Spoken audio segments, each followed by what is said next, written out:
This is Adam here, the Adams Coast Chronicles. Just got to Hersheypark.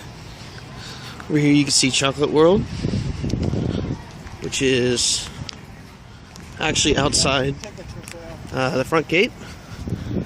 Notice over here there's preferred parking, and the entrance is right up here, which is nice because if you have a season pass, you get free preferred parking, so you can actually park all the way up here, which they have a pretty huge parking lot, so it's nice to be able to park close to the front, especially on a busy day. I am here in October, so as you can see, we've got the fall foliage, but yeah, I'll see you when we get in the park. Since it is October, Hershey is doing their Hersheypark in the Dark, which is their October Halloween event. As you can hear, there is some nice Halloween themed music playing. I actually probably won't be here when it gets dark, because at that point I'm leaving to go to Halloween Haunt at Dorney. But I'm sure the park looks great, all lit up in the dark. If I am here still when it gets dark, I'll definitely get you some footage of the lights. But for now, I'll go ahead and enter the gate. I just got in the gate, Hersheypark. So when you walk in, you got a lot of shops, kind of some cool looking buildings. And there's actually a nice little shortcut that I'm going to show you. Most people go this way, which gets you kind of to the front area of the park where you can kind of branch off to get some other things. But there's also this nice little shortcut right here. So if you come in and you just kind of go straight and get to the right, there's this little path here that actually is a shortcut to take you over to Skyrush, which you can see right here, and to the Skyrush Midway. So not only is it a nice little shortcut, but it also gives you really great views of the ride, which kind of just takes up this whole area right here, and you can really see the whole ride, so it's a pretty cool spot to just kind of stand and watch the ride. But it's also a really nice shortcut.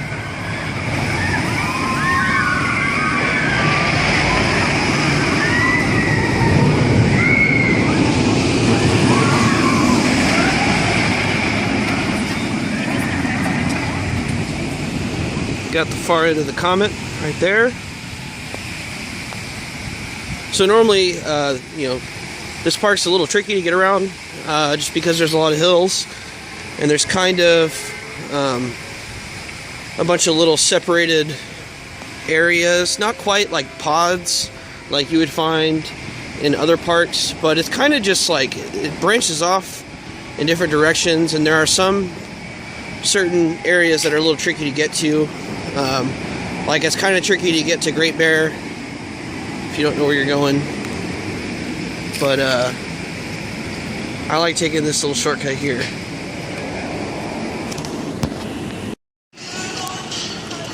It's coming from the path. You can pass under Comet.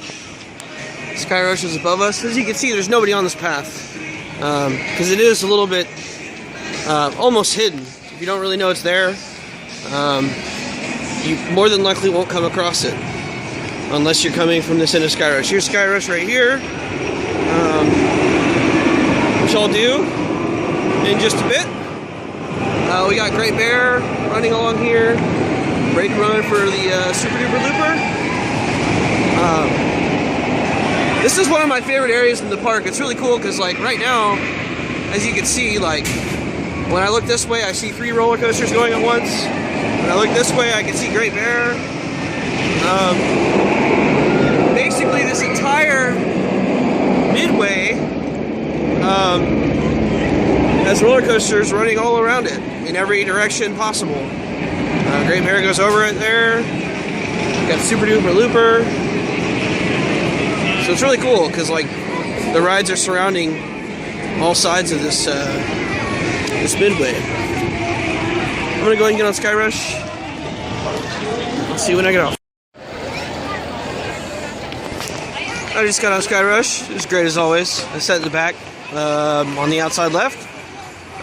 If you don't know, Sky Rush is actually a prototype train design for Intamin, where it actually has wing seats on the outside, which means that you don't have a floor below you if you sit on the outside. So I definitely recommend sitting on the outside, especially because like all the turns, you pop out every time that the ride banks. Not really sure if I have a preference to the left or the right side, but definitely got to sit on the outside. The back is a little bit more airtime, better. First drop's better in the back. The front is a little bit smoother, maybe. But yeah, Sky Rush, definitely one of my favorite coasters. I'm gonna go up and do Great Bear since I'm over here. There are some shorter wait times posted on the app on the other side of the park. But there are also rides that typically have shorter wait times throughout the day. So I'm going to go ahead and go up and do Great Bear while I'm here. And head over there. Sky Rush took about half an hour, which is exactly what the app said. Which isn't too bad. The line moves pretty quickly, so it doesn't really feel as long as it takes. So that's good. As I mentioned before, something really cool about Hersheypark, especially this side of Hersheypark, is how all the coasters interact with the midway and with each other. I mean, right here you can see there's like 1, 2, 3, 4 coasters all in this small area. They managed to kind of squeeze all these in here in such a small amount of land, especially with Great Bear going over the midway. So it kind of proves that even if a park doesn't have a whole lot of land, they can still fit good sized roller coasters. And they're just creative with how they lay it out. The way that I'm getting to Great Bear is I walked up this way along here. As I mentioned before, it is a little tricky to get to if you're coming from the front of the park. You have to kind of go all the way around this building that's in front of me, which is like a big food court. But if you're coming from Sky Rush, you just kind of walk around this way. The entrance to Comet is down there as well, the line for Comet, and Super Duper Looper. For now, I'm skipping those rides because I'm not going to be here for too incredibly long. But yeah, I'm going to catch a ride on Great Bear and go over to the other side of the park and do some other things.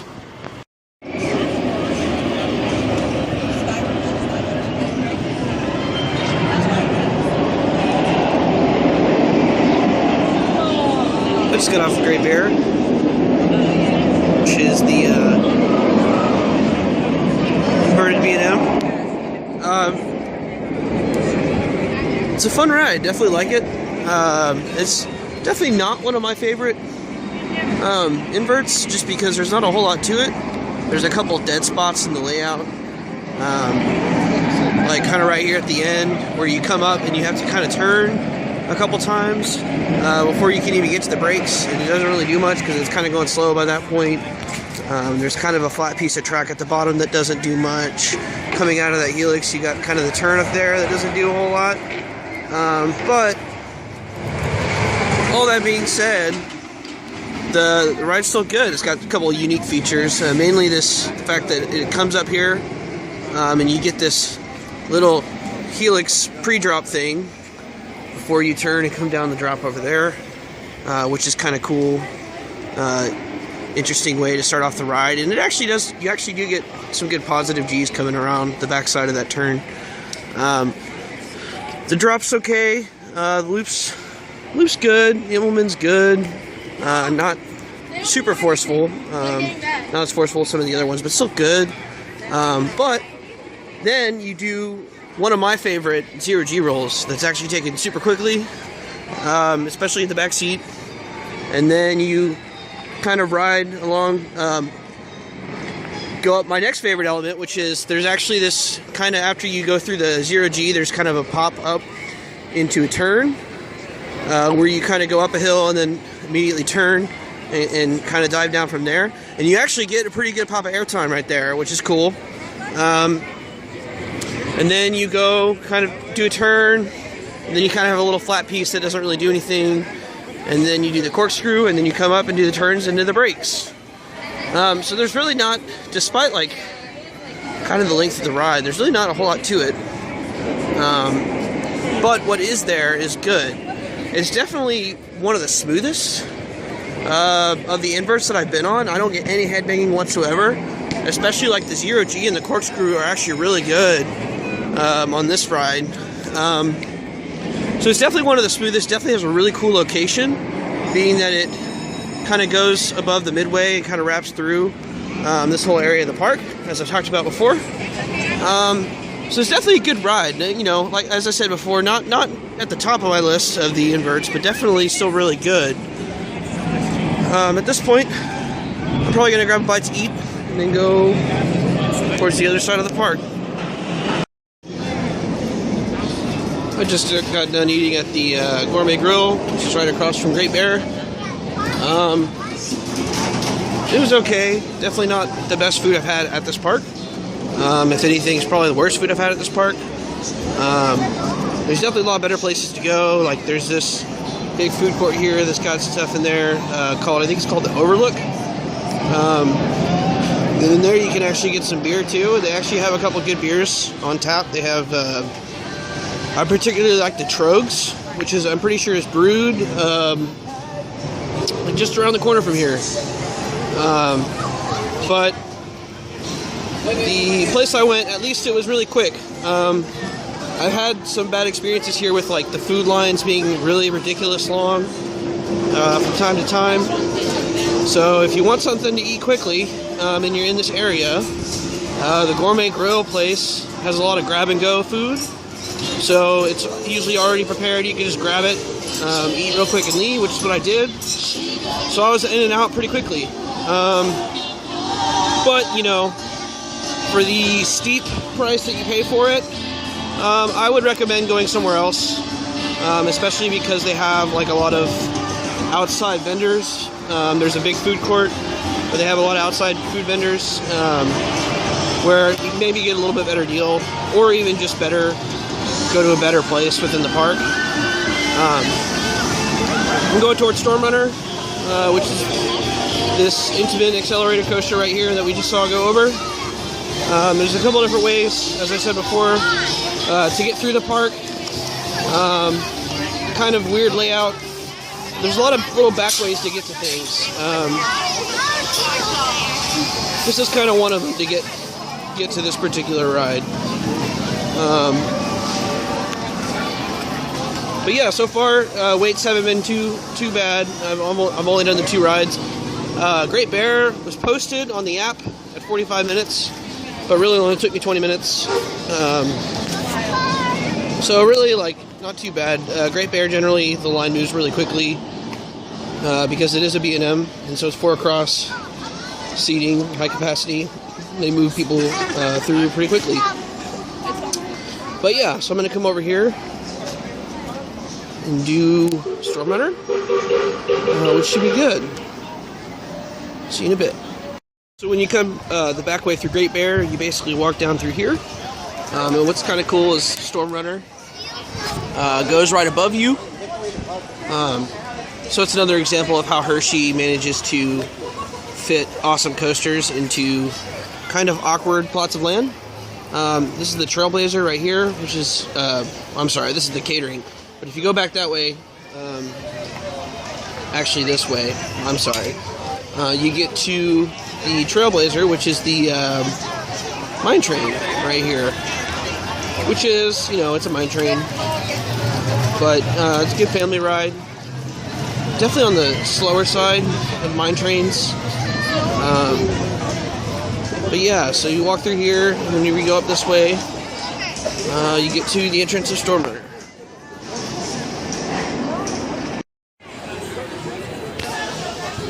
I just got off Storm Runner, which is an Intamin accelerator coaster, and super fun. Basically, you launch, you go over a top hat, then you do kind of like an Immelman kind of looking thing, and you do,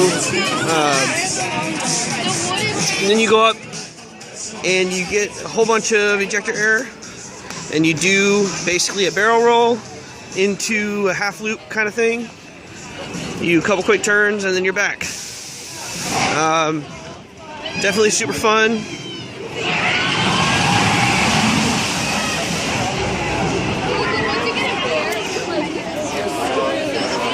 You get a whole lot of ejector air, both off the top of the top hat and at the top of the hill with the barrel roll in it. And you will bang your head unless you press against your restraints and push towards the inside of the turn, and then you don't hit your head.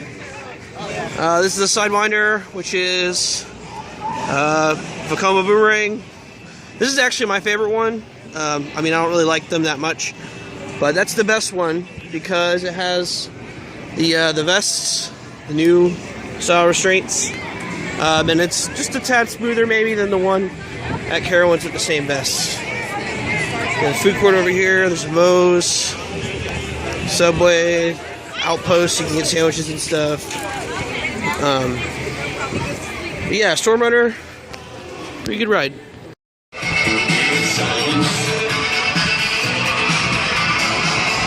This is Fahrenheit. I'm gonna go ahead and skip it right now because it has kind of a long line, as it typically does, and then the line doesn't move very fast because it's got short trains. It's got low capacity. But I'll take you over here where you can see the ride. Fahrenheit's good. I definitely like it a lot, but I think it's a tad overrated, personally. A lot of people seem to really like it a lot, which is fair, but personally, I don't need to wait 45 minutes or an hour to ride it. But basically, you come down this drop, which is a beyond vertical drop. You do this, I think they call it a Norwegian loop, which is kind of like a pretzel loop that you find on like a flying coaster, except you're doing it sitting down. You do a cobra roll, and then you do these two corkscrews, and you go around this tight turn into a nice ejector airtime hill, another tight turn, and you hit the brakes. It's definitely a lot of fun. You get a lot of ejector air off the first drop and off that hill over there. It's got the nice fast transitions that you find on a lot of Intamin rides. The inversions are pretty good. You do bang your head a lot, but again, like I said, like Storm Runner, if you press against the restraints, then you can kind of push against the way you're turning and avoid hitting your head. But as I said, I'm going to go ahead and skip it because I am a little short on time. But I don't know, I may come back and do it depending on how long it takes me to get through everything else I want to do. Since it's October and it's cold outside, yeah, they don't have the water rides running because it would be cold and miserable. So it's kind of funny seeing the water rides without water in them. Also, the boardwalk, which is the water park, that's kind of within the park. Basically, when you're walking on the main midway, you can turn and go into it that way. That is closed because, again, it's too cold to be going to a water park right now. Basically, if you were to enter Hersheypark and take a left and kind of keep following it, there's basically one super long midway that runs all the way across the park, all the way to Lightning Racer, and the boardwalk is kind of to the right of that on the inside of all that. Whereas if you go right, basically you get to the area I was in earlier with Sky Rush, Great Bear, and all that.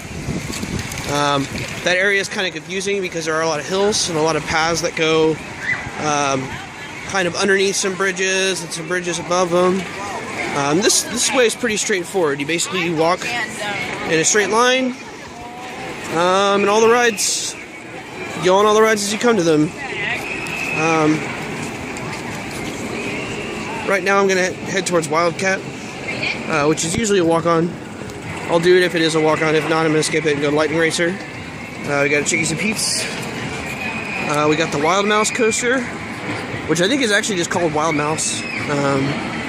Which this one, I believe, I think it's an Arrow. I'm not 100% sure, but it has the progressive loading station, which means that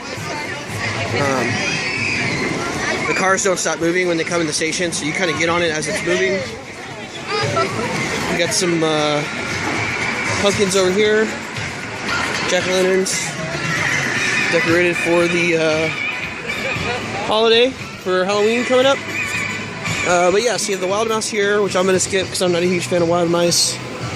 Wildcats up there. Looks like we got some lights over here that aren't on yet because it's not dark yet.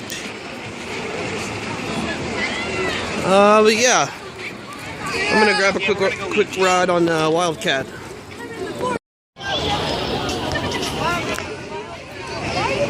I just got off Wildcat, which is a GCI wooden coaster, kind of a twister coaster kind of layout. It's fun. I like it. It's a little bit rough. Some people don't like it because they think it's too rough. I don't think it's too rough. I think it's a fun amount of rough. It's got some good lateral G's around the turns. It's got a couple good pops of airtime. It took about 10-15 minutes to get on, so not too bad. Here, coming up on Laugh Track, which is the Montezuma spinning coaster clone in a box with some blacklight scenery and stuff like that. I did this the first time I came here this year, and it's fun. It's good. I mean, it's good for what it is. Got some cool little glowing effects. But it's not like pitch black dark, just because there's no dividers or walls or anything between like any of the scenery. It's basically like the whole inside of the building is basically lit up by all the blacklight props. But it's still fun, and it's the Montezuma spinning coaster model where you're facing outward instead of inward, and those rides tend to be a little bit better than some of the other spinning coasters, just because they have some drops and stuff like that on them. So I like it, but I'm not going to wait in line for an hour for it, because typically that's what you have to do since it opened this year. They're getting on in a few minutes. Up here we have the Whip, which is an old school classic flat ride where you sit in these cars, and basically the idea is that you whip around the corners. And we have the Ferris wheel. We have a Music Express. And finally, all the way at the end of the midway, you get to the Lightning Racer, which we're coming up on now. So I've kind of mentioned this before with Hersheypark.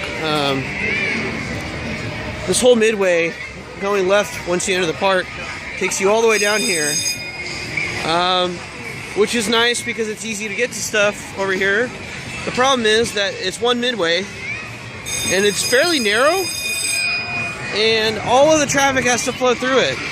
So basically, it's just packed with people all the way down until you get over here. There's a little bit of relief. Like, as you can see, pretty much all the benches are always taken.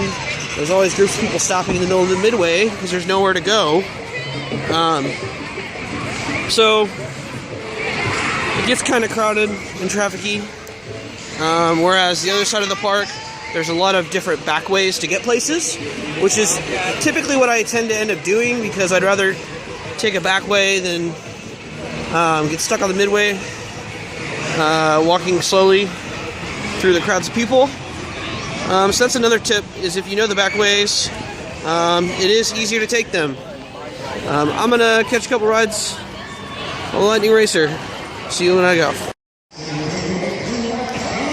I just got off the Lightning Racer. Whole lot of fun, as always. This is one of my favorite wooden coasters. It's a GCI dueling coaster, which is really cool, especially because every time I've ever been here, they've consistently dispatched the trains together. I actually had a pretty unique ride this time. I was on the Lightning track, which is the red train, which is my favorite of the two tracks. They are pretty similar, but there are a couple little differences in the tracks. But I think overall the Lightning track just runs a little bit better. But it was funny because I got about halfway through the ride, I realized that the other train was nowhere to be seen. And we made a turn around the layout, and the other train was actually like, you know, maybe like 1,000 feet or so behind us, like way over on the other side of the layout. So for some reason, like, our train was running much, much faster than the other train, or the other train was just running really slow, because we beat the other train by a good 10-15 seconds. So that was good.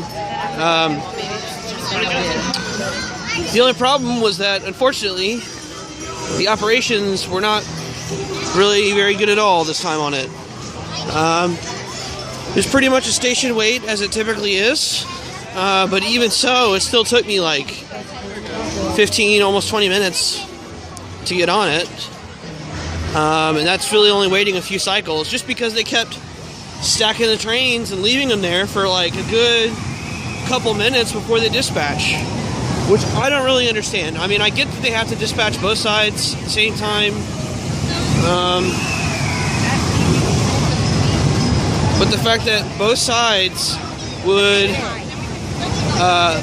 would load, and all the seats would be checked, and then the other train would come in, and then basically they would just leave both trains there. They would leave a train in the station, and they'd leave the stacked trains behind them there for a good couple minutes each time before they dispatched.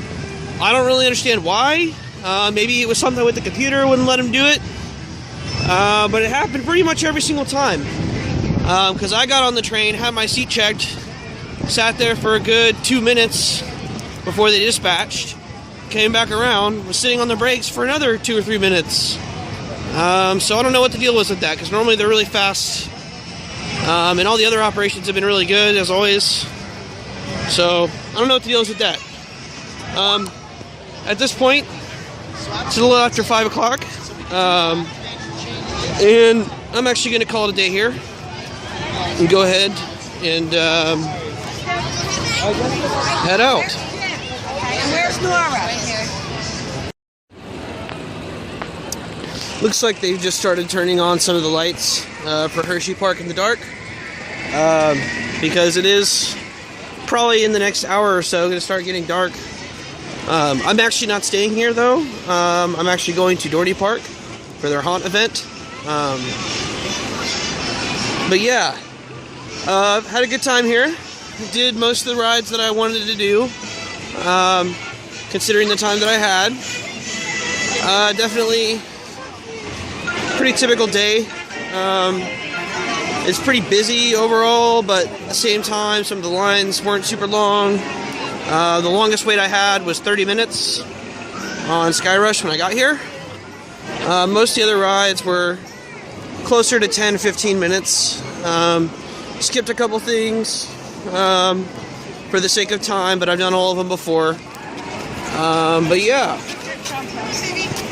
at this point I'm making my way back to the front of the park. I've really been enjoying seeing all the trees with the fall foliage, the different colors. It's pretty cool. But yeah,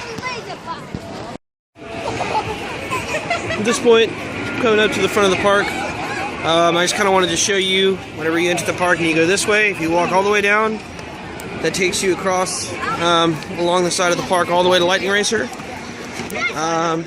You can go kind of around this way, or you can go through the actual entrance sign over here to get to the Hollow, which is the area with Sky Rush and Comet and all that other good stuff. But as I showed you before, I didn't go that way. I took a shortcut because otherwise, if you don't take the shortcut, you have to walk through all this, which has a lot of good shops and food and stuff like that up here. But as you can see, there's also a lot of foot traffic, a lot of people walking through here. So I definitely recommend, if you're trying to get to some rides as soon as you walk in, trying to get to Sky Rush, right off the bat, take the shortcut that I showed you earlier. You got the carousel.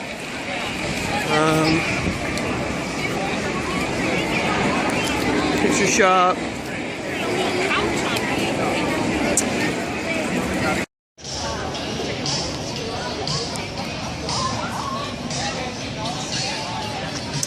Yeah, so definitely, like I said, I recommend taking shortcuts and kind of the back routes to get to things. If you don't want to be where it's crowded all the time. Got this kettle corn up here, which smells really good. Yeah, so at this point, we're pretty much back at the front of the park. When I walked in, I went this way over here. I took this little path right here to the left of this building. Instead of walking this way and having to go all the way back around to the other entrance, which I showed you a second ago, I just went right here by the stroller rental and took that shortcut. And like I showed you before, there's nobody over there, so it's pretty easy to get back there. But this is going to wrap it up for me here. I got here around 2 o'clock. At this point, it's about 20 after 5.